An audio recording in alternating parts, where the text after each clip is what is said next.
Hello, everyone. It's a bit dark and gloomy and cold here. It's quite early. And as you may have seen my video on the equinox, there was in the London chart, there was a Saturn Vesta opposition. And it will be exact on the 25th. And we are going to look at Saturn Vesta, what it means in karmic astrology. Here is the chart for the London, and I gave the title of this video, Karmic Oaths and Promises, the Power of Stupid Long Words. You're going to know in a minute what stupid long words mean. The placement, so the opposition becomes exact on September 25th at 4:37 a.m. London time. So it's in the small hours. You won't be able to observe it, obviously, because well, Saturn will be on the western horizon, so we might get a glimpse of Saturn, but Vesta is still in the first house, not yet rising. Plus, Vesta is a tiny asteroid, not too big. It's the fourth asteroid ever detected. You won't be able to see it by the naked eye. The chart is interesting for many reasons, not just the opposition. First of all, in the London chart, you have Sedna creation through dissection spot on the midheaven. And Uranus, which will be ready to move into Gemini next year, is at the moment retrograding, but still on the midheaven. And if you look around what's happening in England, you might actually interpret this double conjunction on the midheaven. Close to the eye see are two strong feminine archetypes, Lilith, revolt against injustice, and Pallas Athena, the asteroid of wisdom. Pallas Athena is the goddess of wisdom in Greek mythology. And Dark Moon Lilith, which is in the Lilith myth, is the middle archetype. It's the second turning point within the myth, is coming up to a conjunction with Pluto transformation. And Black Moon Lilith, which is the third turning point. So the asteroid is the first revolt against injustice. Dark Moon is acceptance of a curse, which simply means it doesn't mean to be cursed. It means an attitude. When you say that I'm going to do whatever I damn well please, even if you curse me for it. So it's just very strong feminine attitude. And Black Moon Lilith, which is actually coming up to a conjunction with Australia. It moved out of the conjunction with the South Node it was exact 2 weeks ago. And the Sun is actually coming up to conjunctions with the South Node, Australia, and Saturn in the next 8 to 10 days. So those are the highlights of the chart, plus the Saturn Vesta opposition. So what are those oaths, promises, pacts, and what are those stupid words? Let's take a look at this. Oaths, pledges, and promises. Throughout the centuries, we made all kinds of oaths and promises regarding virginity, silence, obedience, poverty, or keeping secrets. If you were a member of a secret society or a family, you had to keep your secrets and you had to take an oath. The rest, virginity, silence, obedience, and poverty, are usually linked to religious organizations. But it could have happened in your personal life as well. And regarding stupid long words, stupid because it's stupid to take an oath like this, and long because they are valid for eternity. For instance, I will always love you. Now, of course, this could be within a marriage where the wife or the husband is insecure, and the spouse, just to appease the tension, says, "Of course, I will always love you." And you say that with this kind of attitude, you don't mean it, so it's not going to be too binding. But sometimes we do take an oath out of the depth of our heart, meaning it with every fiber in our body and our soul. And even if you say, in the end, may God have me so, that binds it. That really binds it. If you put your hand on your heart and you lift your hand, this is a gesture we used to do when we were young in Hungary. At least I have no idea whether this gesture is valid elsewhere, but it's a very, very strong statement which will be bounding. So I will always love you. I will never leave you. I will always take care of you. I will never cause you any harm. I will be always there for you. I will stand by you always. For eternity, never. These are very long words, and they are stupid because they are binding. They get on your aura.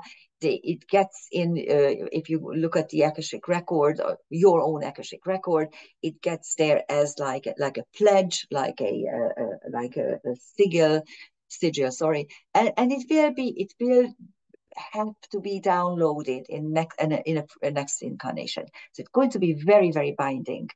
You might ask what we should do about it. Well, we need to rescind it, obviously. So the only way to deal with it is to rescind it, to say, okay, it was valid then, but it's no longer valid. Because here's the problem.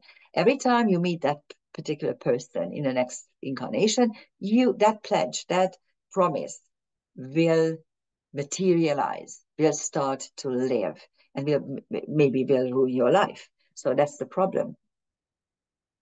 So here are Saturn and Vesta, and at the moment this is opposition, which could actually be utilized quite in a good way. So let's take a look at Saturn first, and the archetype, of course, is the master teacher. And if you look at the astrological delineation, he's the lord of karma, the keeper of threshold. It denotes the Saturn is usually a sphere of life where you have the burdens, problems, baggages, tasks. It also denotes borders, limits, and bases. So the base of things is also linked to Saturn. And it usually describes the biggest lessons in life.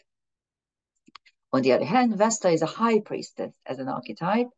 And we link two things to Vesta: tunnel vision and the focusing principle. And tunnel vision is usually not too good because it simply means that you have a one-way thinking and you don't allow anything to enter it. But focusing principle is brilliant. Usually where Vesta is, you have the ability, the capacity to focus on a single task without eliminating or disregarding anything else. And this may be your very successful sphere of life because of that, because of this focused attention that Vesta is providing. And whenever they are in opposition, oppositions are very funny aspects. They are traditionally considered to be a bad aspect, a difficult aspect. And yes, they kind of are, because what you should do is you should stand in the middle and somehow incorporate the two ends. But most of the time we are unable to do that, or it's too difficult, it's just too burdensome, and we just don't do it. We leave one end out and we project the other one on the rest of the family or the outside world or whoever is there who can be projected upon. And it's different with the luminaries, especially with the full moon, because the luminaries illuminate. So whenever you have an opposition where the sun is or the moon is one planet, then you have the ability to fully understand the other, because it illuminates, the sun or the moon illuminates it. And in some respect, the Saturn Vesta opposition could be interpreted as follows: that I am concentrating, Vesta, on my duties, Saturn, and it could bring an attitude in which you are a hardworking person who is willing to carry burdens, who is willing to do her or his share in family or anywhere else. But of course, it could also mean a very binding oath or promise or pact or something like that. And here's this space-time moment.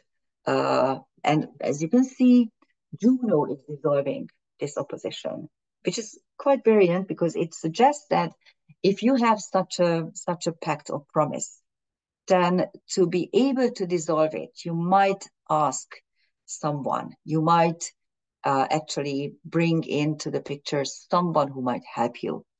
Or it could involve someone that you have this promise, of course, because Juno is the spouse, the first lady, the significant other. But it also means all kinds of covenants and pacts and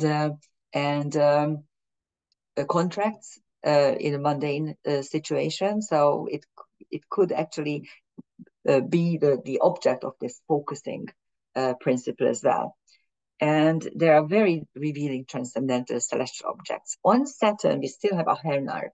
If you watch the equinox video, it was already there. And a Hernar is a brilliant star that you won't be able to see from the northern hemisphere because it's Alpha Eridanus. Eridanus is the longest, the largest of the constellations. And it sets off the celestial river, we call it. It sets off around the celestial equator and winds down on the southern hemisphere until the very last star, Hernar, which is very, very close to the south celestial pole.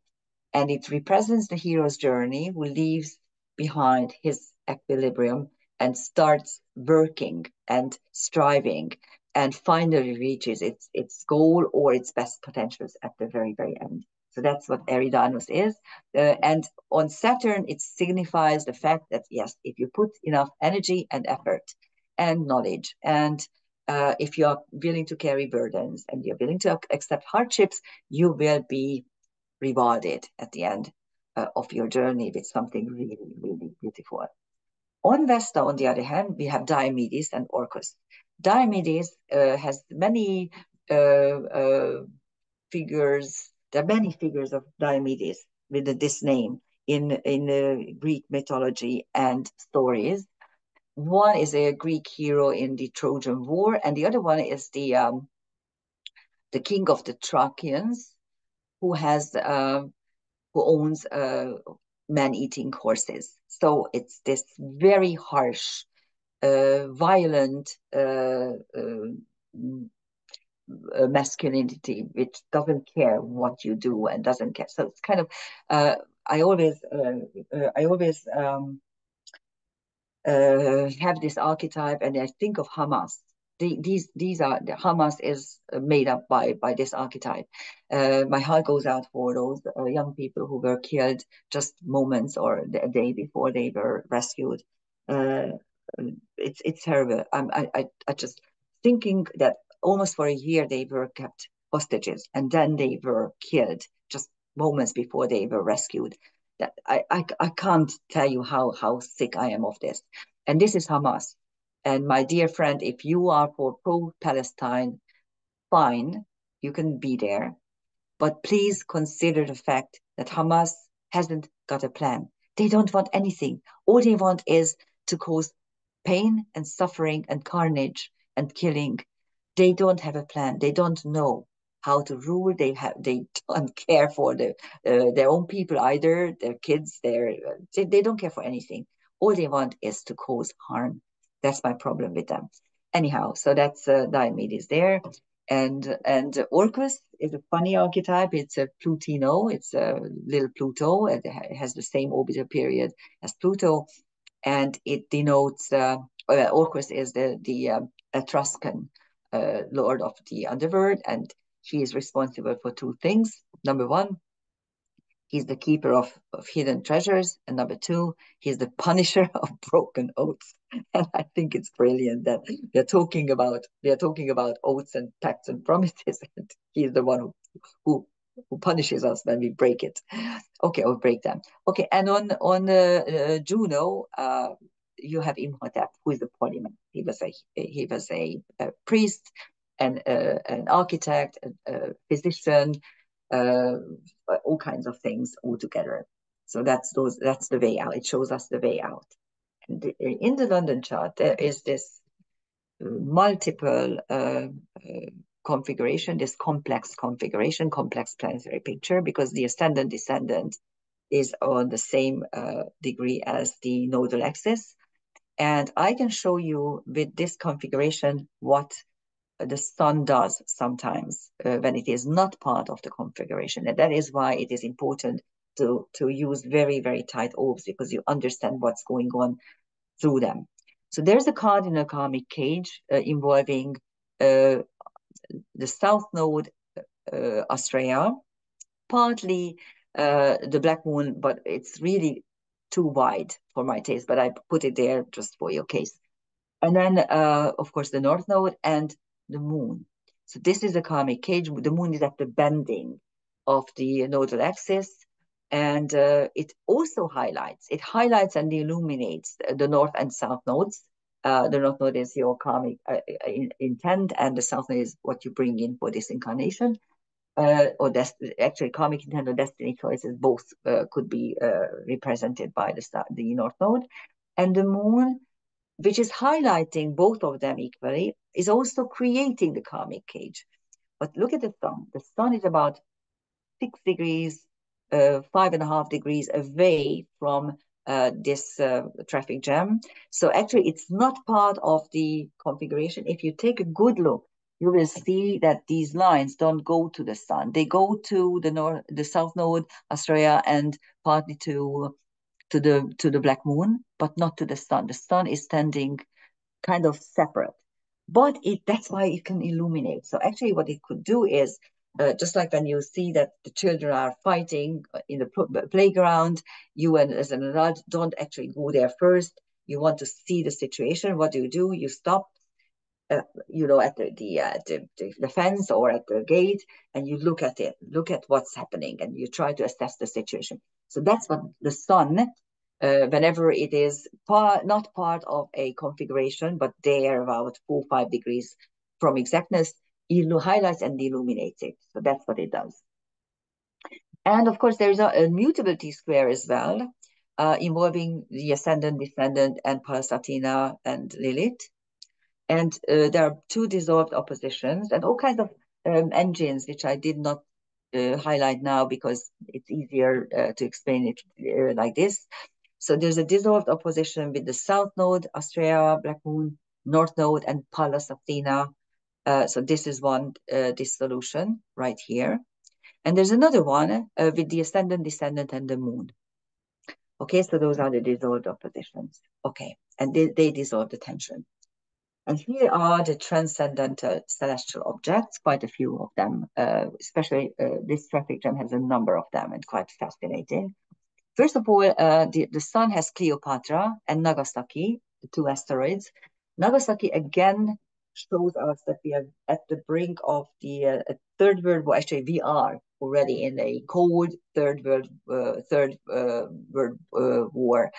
And at the moment, England and some of the NATO countries are adamant to bring it up to a hot war, which is, if this is the Third World War and it's going to be a hot war, it's going to be a nuclear war, and that's the end of the story. And the idiots who are leading some of the countries, your very own Starmer, or what's his name, biggest idiot of all, and he's also a stuck-up horrible person, I think, as far as I realize that if someone can, as a prime minister, can do the following: letting out over 2,000 really dangerous criminals, rapists, murderers, in order to imprison people who are commenting on Facebook.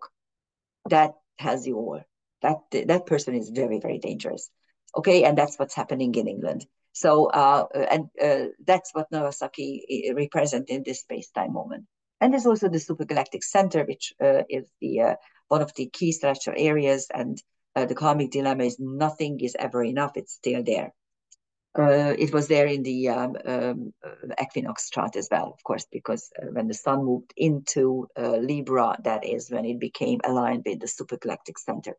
And for the next 150 years, it still will be every time we are at the equinox, at the autumnal equinox. On the moon, you have Lachesis. She's the middle of the fates, and she's responsible for creating the fabric of your life. And Mirzam, which is Beta Canis Major, and Mirzam heralded the arrival of the fixed star Sirius, within 4 or 5 days. So the heliacal rising of Mirzam heralded the heliacal rising of Sirius, which heralded the flood, the Nile flood. So actually pay attention to the news. That's what it says. On the ascendant of the London chart, you have Hannibal, a general, Arachne, hubris asteroid, Melpomene, tragedy, the muse of tragedy, and Thuban, Alpha Draco, the Alpha star of Draco. The whole constellation Draco is about how we keep or create treasures. And of course, the most important one is the Alpha star of it, Thuban. It used to be a pole star 4,000 years ago. And on the descendant, you have another bright star, Sadarajbia, which is Gamba Aquarius.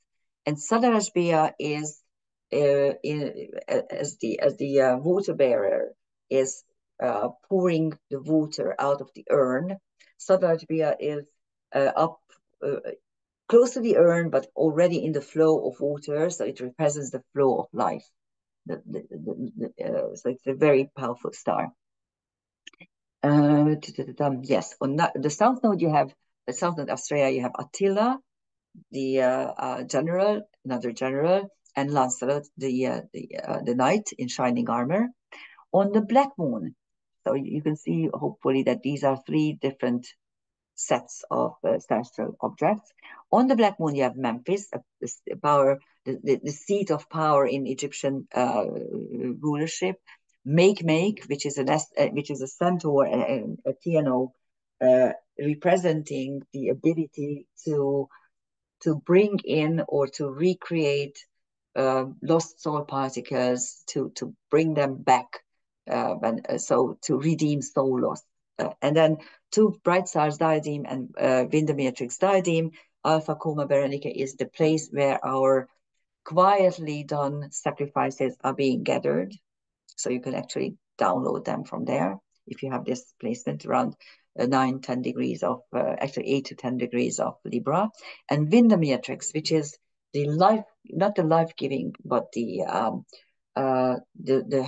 fruit-picking hand of the celestial Virgin, denoting the pleasures of life. And then Pallas Athena, Lilith conjunction has another muse, Erato, which is the muse of erotic poetry. So we have 2 muses in the space-time moment. This is it. Pay attention to your oaths and promises. Pay attention to when you say, "So help me God." Pay attention to whenever you use the word always, never, because they are long, stupid words and they are very binding. That's what Saturn and Vesta are about. Thank you for listening. Bye-bye.